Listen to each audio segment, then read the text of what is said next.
Hello student, welcome back to strategy planning journey. Today we are going to discuss about classification of strategy. So without wasting time, let's jump to the topic.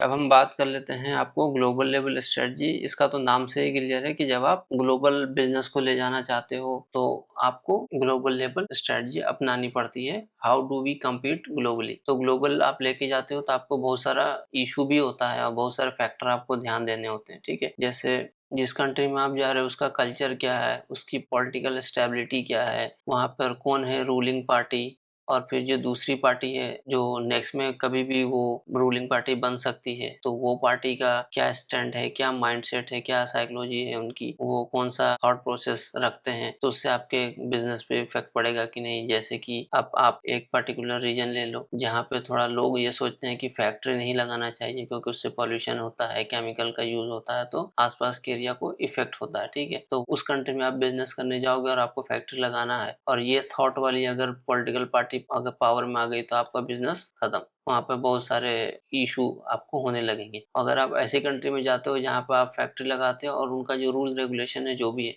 वो आपको follow करना है कि आपको chemical को किस तरीके से यूज करना है, कितना आप बहा सकते हो पानी में, उसके साथ साथ आपको कितना और सेफ्टी मेजरमेंट लेना है। अगर वो प्रॉपर वहाँ पे बना हुआ है सिस्टम और फैक्ट्री लगाना अलाउ करते हैं तो वहाँ पे आप अगर बिजनेस कर रहे हो तो आपका बिजनेस वहाँ पे नुकसान नहीं होगा। तो ये चीज आपको समझना है कि आप जहाँ भी बिजनेस लेके जा रहे हो तो उसका क्या स्टेटस है उस कंट्री का, फिर करेंसी एक्सचेंज का क्या कंडीशन। अफ्रीकन कंट्री में हो तो वहाँ पे करेंसी जो है बहुत ज्यादा फ्लक्चुएट क्या करती है, मतलब यूएसडी अगर आज के डेट में $1 को आपको 1000 रुपीज मिल रहा है वहाँ का, तो अगले 2 महीने में वो 1200 पहुंच जाता है, उसके 4 महीने बाद 1300 पहुंच जाता है। तो बहुत तेजी से ग्रो कर रही है। तो ये एक तरीके से आपको इशू है जब आप ग्लोबल लेवल स्ट्रेटजी बना रहे होते हो। तो आप किसी और कंट्री में जाके बिजनेस करोगे तो आपको ग्रोथ तो मिलेगा लेकिन उसके कुछ इम्पैक्ट है, कॉम्प्लिकेशन है, वो भी आपको समझना है। तो कल्चर हो गया, पॉलिटिकल हो गया, ठीक है, सोशल आपको समझना, सोशली फिट हो, यानी कि ये ऐसे बिजनेस माहौल में हो तो आपको सोशली फिट होना चाहिए कि वहाँ के लोग एडॉप्ट कर सकें आपको। फिर वहाँ का कंपटीटर कौन है उसको भी आपको समझना है। फिर वहाँ पे जाके आपको सप्लाई चेन का नेटवर्क बनाना है या आपको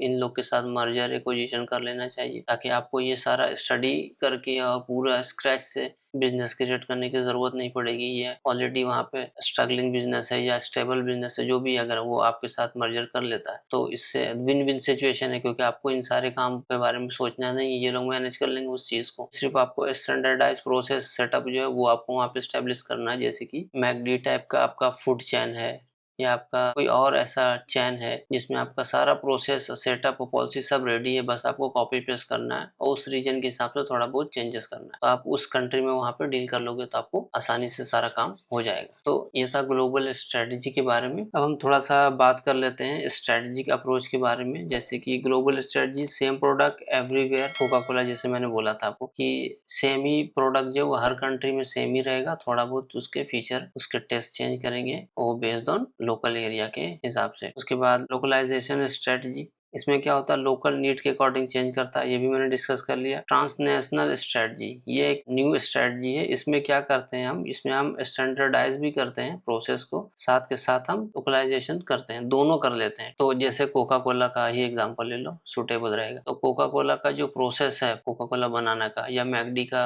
या बर्गर बनाने का प्रोसेस जो है, प्रोसेस आपका ऑलमोस्ट सेम रहेगा, जस्ट उसमें फ्लेवर ऐड करना लोकल एरिया के पॉइंट ऑफ व्यू से। ठीक है, तो स्टैंडर्डाइज भी हो गया क्योंकि आपका प्रोसेस सेम है, लोकल आप उसने फ्लेवर ऐड कर दिया, तो वो उसको बोलेंगे आपको ट्रांसनेशनल स्ट्रेटजी। तो आप उस मार्केट में फिट कर गए सेम प्रोसेस के साथ, सेम फ्रेंचाइजी के बेसिस पे। ठीक है, आपका फ्रेंचाइजी का सारा सिस्टम, डिजाइन, लुकआउट, ब्राउचर या फिर जिसमें आप सप्लाई देते हो, बैग्स वगैरह जो भी चीजें हैं ए टू जेड सब कुछ सेम है, बस प्रोसेस भी सेम है, जैसा आपको लोकल एरिया के हिसाब से टेस्ट को रीडिफाइन कर दिया बस। उसका फायदा भी है कि आपको ग्लोबल ब्रांड कंसीडर किया जाएगा और आपको नए मार्केट का अपॉर्चुनिटी मिलेगी, ग्लोबल ब्रांड कहलाओगे, उसके बाद स्ट्रॉन्ग ग्लोबल ब्रांड का रिकॉग्निशन मिलेगा आपको। तो ये सब इसके एडवांटेज है। और डिसएडवांटेज में वही मैंने जैसे बात की, आपको कल्चर आपको समझना जरूरी है, लीगल फ्रेमवर्क समझना जरूरी है, पॉलिटिकल आपको समझना है, वहाँ का कल्चर समझने की जरूरत, एक्सचेंज रेट को समझना है। इस तरह की चीजों को आपको डिसएडवांटेज, इस पे आप समझ के आप एक करेक्ट स्ट्रेटेजिक एक्शन ले सकते हैं ताकि आप इन सबको ओवरकम कर सकें। ठीक है, तो अब हम बात कर लेते हैं असाइनमेंट के बारे में। जैसे मैंने बोला था कि आप जिस कंपनी में काम कर रहे हो उसी कंपनी के आप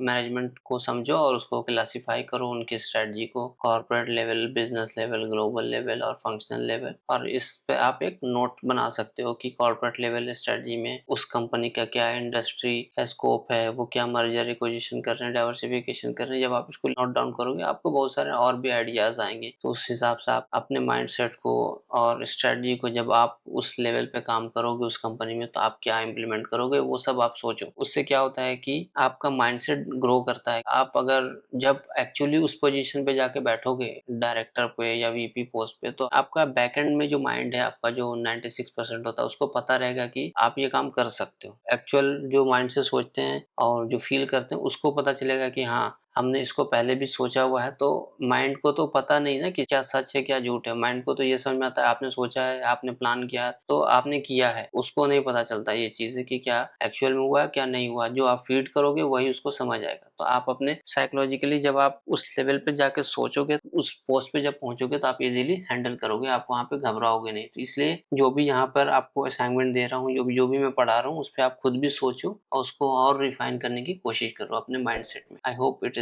clear to you what I am trying to say. ठीक है, तो आज के लिए बस इतना ही। मिलते हैं अगले सेशन में। Okay, thank you very much.